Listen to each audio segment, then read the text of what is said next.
కొన్నేళ్లుగా చేస్తున్న SC ST వర్గీకరణ పోరాటానికి సుప్రీంకోర్టు ఫుల్ స్టాప్ పెట్టింది. రిజర్వేషన్ల ఉపవర్గీకరణకి గ్రీన్ సిగ్నల్ ఇస్తూ రాష్ట్రాలపై ఆ బాధ్యతని పెట్టింది. విద్యా సంస్థల్లో ప్రవేశాలు, ప్రభుత్వ ఉద్యోగాల్లో ఎస్సీ ఎస్టీలకు కేటాయించిన రిజర్వేషన్లను ఉపవర్గీకరణ చేసే అధికారం ప్రభుత్వాలకి ఉంటుంది అని తేల్చి చెప్పింది. ఈ మేరకు 2004లో సుప్రీంకోర్టు ఇచ్చిన తీర్పును తాజాగా విస్తృత ధర్మాసనం 6:1 మెజారిటీతో పక్కన పెట్టింది.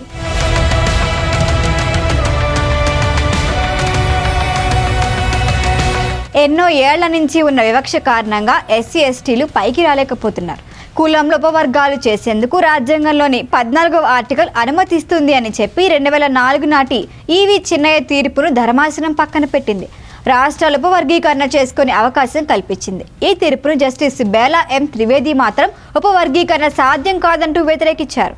ప్రభుత్వ ఉద్యోగాల్లో ఎస్సీ కోటా రిజర్వేషన్లో 50% వాల్మీకి, మజాహబీ సిక్కులకి ప్రాధాన్యతగా ఇస్తూ 2006లో పంజాబ్ ప్రభుత్వం చట్టం తీసుకొచ్చింది. ఇది చెల్లదు అంటూ పంజాబ్, హర్యానా హైకోర్టు 2010లో తీర్పు చెప్పింది. ఈవి చిన్నయ్య వర్సెస్ ఏపీ ప్రభుత్వం కేసును రెఫరెన్స్గా హైకోర్టు చూపించింది. కులాల జాబితాలోకి కులం చేర్చాలి అన్నా తొలగించాలి అన్నా పార్లమెంటుకే అధికారం ఉంటుంది అని, రాష్ట్రాలకి లేదని ఈవి చిన్నయ్య కేసులో సుప్రీంకోర్టు 2004లో తీర్పు చెప్పింది. హైకోర్టు తీర్పును పంజాబ్ ప్రభుత్వం సుప్రీంకోర్టులో సవాల్ చేసింది. దీనిపై మరో 22 పిటిషన్లు దాఖలయ్యాయి. ఎంఆర్పీఎస్ వ్యవస్థాపక అధ్యక్షుడు మందకృష్ణ మాదిగ కూడా పిటిషన్ వేశారు. 2020లో ఈ వివాదం విస్తృత ధర్మాసనానికి బదిలీ అయ్యింది. ఆ ధర్మాసనం ఈ ఏడాది మొదట్లోనే విచారణ జరిపి తీర్పు రిజర్వ్ చేసింది. ఇప్పుడు తీర్పు వెలువరించింది. ఎస్సీ వర్గీకరణ కోసం మాదిగ ఉపకులాల యువకులు 27 ఏళ్లుగా పోరాటం చేశారు అని తెలంగాణ సీఎం రేవంత్ రెడ్డి అన్నారు. సుప్రీంకోర్టు తీర్పుపై శాసనసభలో సీఎం కీలక ప్రకటన చేశారు. కాంగ్రెస్ అధికారంలోకి వచ్చిన తర్వాత డిప్యూటీ సీఎం భట్టి విక్రమార్క సూచన మేరకు మంత్రి దామోదర రాజనరసింహ నేతృత్వంలో శాసనసభ్యులు, అడ్వకేట్ జనరల్ను ఢిల్లీ పంపించాము అన్నారు. న్యాయ కోవిధులతో చర్చించి వర్గీకరణపై సుప్రీంకోర్టులో బలమైన వాదనని కాంగ్రెస్ ప్రభుత్వం వినిపించిందని గుర్తు చేశారు. దేశంలోనే అందరికంటే ముందు భాగాన నిలబడి ఏబిసిడి వర్గీకరణ చేసే బాధ్యతని తెలంగాణ ప్రభుత్వం తీసుకుంటుంది అన్నారు. ఇప్పుడు ఇచ్చిన ఉద్యోగ నోటిఫికేషన్లలోనూ వర్గీకరణను అమలు చేస్తామని తెలియజేశారు. దీనికి అవసరమైతే ఆర్డినెన్స్ తీసుకువచ్చి మాదిగ సోదరులకు న్యాయం చేస్తాము అన్నారు. ఎస్సీ వర్గీకరణ అంశంపై శ్రీశైలం పర్యటనలో ఉన్న చంద్రబాబు స్పందించారు. సామాజిక న్యాయమే టీడీపీ సిద్ధాంతం అన్నారు. జనాభా దామాషా ప్రకారం ప్రతి వర్గానికి న్యాయం జరగాల్సింది ఉందన్నారు.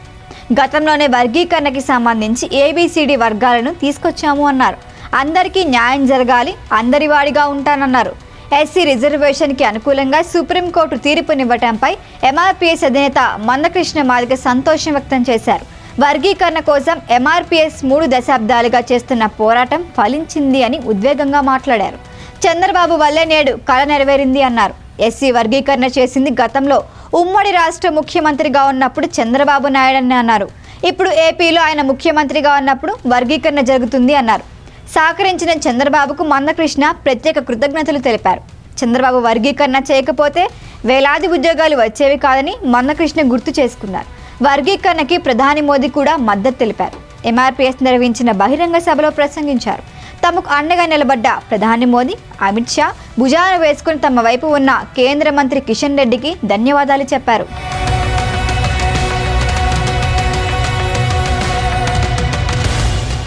ఈ వీడియో కనుక మీకు నచ్చినట్టయితే లైక్ చేయండి, షేర్ చేయండి, సబ్స్క్రైబ్ చేయండి. అలాగే పక్కనే ఉన్న బెల్ ఐకాన్ని క్లిక్ చేయండి.